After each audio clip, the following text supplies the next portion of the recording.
City India news, महाराष्ट्रातील लोकप्रिय news channel.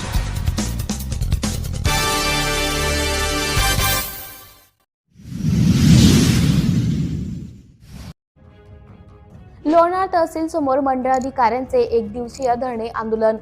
Vidarbha मंडळ अधिकारी संघ नागपूर यांच्या वतीने लोणार येथील मंडळ अधिकाऱ्यांनी आपल्या विविध प्रलंबित मागण्यांसाठी लोणार तहसील कार्यालय परिसरात एक दिवसीय धरणे आंदोलन केले। अमरावती मंडळ अंतर्गत येणाऱ्या मंडळ अधिकारी संवर्गाचे वेतन हे गेल्या 2 वर्षापासून प्रलंबित होत आहे। शासनाच्या ध्येय धोरणानुसार महिन्याच्या 5 तारखेला वेतन मिळणे आवश्यक असताना 2 महिने वेतन मिळत नाही।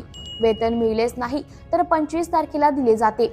यामध्ये पण काही तालुक्याला अनुदान दिले जाते तर काहींना लवकर दिले जात नाही। वेतनाच्या या सततच्या अनियमांमुळे मंडळ अधिकारी संवर्गातील कर्मचाऱ्यांचे LIC हप्ते, गृह कर्ज, कार्डचे हप्ते, मुलांच्या शाळेची फी वेळेवर न भरल्यामुळे सदर कर्मचाऱ्यांचे नुकसान होत आहे।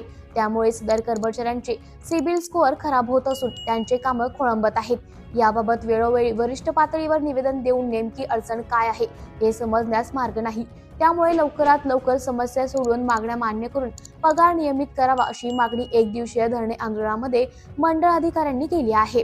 यावेळी तहसीलदार रामप्रसाद डोळे यांनी आंदोलनस्थळी भेट देऊन मंडळ अधिकारी व तलाठी यांच्या समस्या जाणून घेतल्या।